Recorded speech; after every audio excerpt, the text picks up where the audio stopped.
大家好，我係春日。今日就嚟到10號線嘅冬瓜嶺站，咁就約咗朋友呢，就喺深葉上城會合，一齊就由呢邊行過去呢個蓮花山公園去睇勒杜鵑。咁朋友就話：點解唔喺少年宮嗰邊過啊？咁朋友呢，就話以前呢去蓮花山公園呢，就會喺少年宮站，即係1號線嘅少年宮站嗰邊過去嘅。咁嗰邊行過去呢，就快啲啦，近啲啦。但係朋友呢，就想試下經呢個深葉上城去呢個蓮花山公園，睇下又點樣行法。咁我就帶埋佢一齊去行下呢個公園啦。咁沿途影下、傾下、睇下咁樣，咁就行到嚟差唔多到達呢個展覽嘅地方。咁入到嚟展覽嘅地方呢，哇！已經好彩，我哋就唔係好旺嘅時間嚟到啦。喺深葉上城嘆翻個下午茶，咁然後施完3點幾，先慢慢行過嚟。行到過嚟呢，就4點零鐘，啲遊人呢就開始散啦。咁我哋都趁呢個機會可以慢慢影、慢慢睇。不過每一個景點都係人㗎啦。係叫做冇咁多嘅啫，咁啊大家分散影啦，咁每一個景點，如果你話有人喺度要影人呢，企喺度然後側邊冇人呢，咁就幾難噶啦。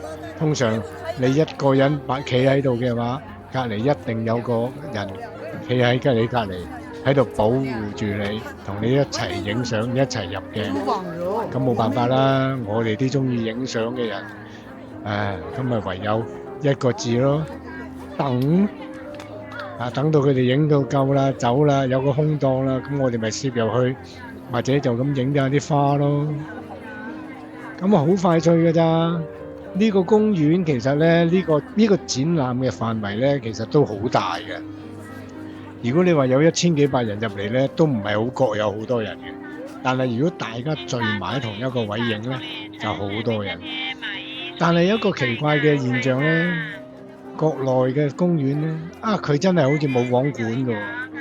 你中意點行啊，點成都得㗎喎。佢雖然有個圍欄喺度圍住，但係你又可以行入去喺啲花叢之中，你自己覺得邊棵靚啊，邊度靚啊，點樣影啊，你自己可以慢慢喺度影㗎喎。但係又好奇怪喎，佢哋又唔會話整到啲花咧跌到成地都係嘅喎，好嘢喎！因為而家老實講啊，國內啲人都已經開始文明咗㗎啦，識得愛護花朵，唔好話自己影完人哋下一個就冇得玩啦，冇得影啦。呢個展覽咧，其實有個叫做溫室嘅，溫室入邊嘅所培植嘅咧，嗰啲品種咧，我就唔識分啦嚇，只係個顏色啊、性啊，同埋佢個形態啊靚啲咯。出邊呢啲咧就大路啲、大棵啲，咁睇下色隨尊便啦。大家中意點影就影個夠啦，最緊要自己滿意、自己滿足，咁唔阻大家啦，慢慢睇啦。咁片尾咧，片尾我就有放翻啲我自己影嘅硬照啦，因為周圍都係人，影一張相都要等成5分鐘至10分鐘先，等人哋走晒啦，咁我哋先慢慢影咯。咁呢個分室入邊咧，地方唔會好大，但係擺嘅花位咧，同出邊嗰啲真係有唔同，嗰啲顏色啊、啲葉啊都靚啲喎。咁左影下，右影下，有時真係扮下識花姐咁樣，又或者喺度拈花惹草，好快脆，咁就影晒㗎啦。好彩我哋而家呢個下晝嚟咧，就唔會好多人。即係差唔多4點零5點先，咁我就留意到咧，溫室入邊嗰啲盆栽咧係細棵啲嘅，係易影啲嘅。如果大家真係中意睇花嘅，我真係建議佢哋喺溫室裏邊睇。好啦，走啦！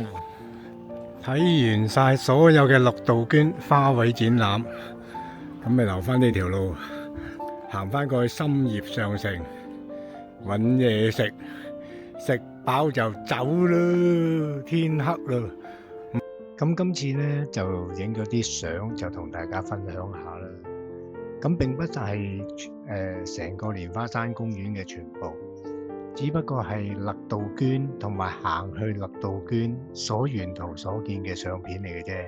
其實就冇乜特別嘅，有興趣就睇下咯，冇興趣嘅亦都可以睇下嘅。反正都唔係好長啫。今次條片都唔會好長，得個短短咁5分零鐘，即係唔夠6分鐘。好多謝大家睇到片尾呢啲。如果大家中意嘅，請按個讚、分享、訂閱，多謝大家，拜拜。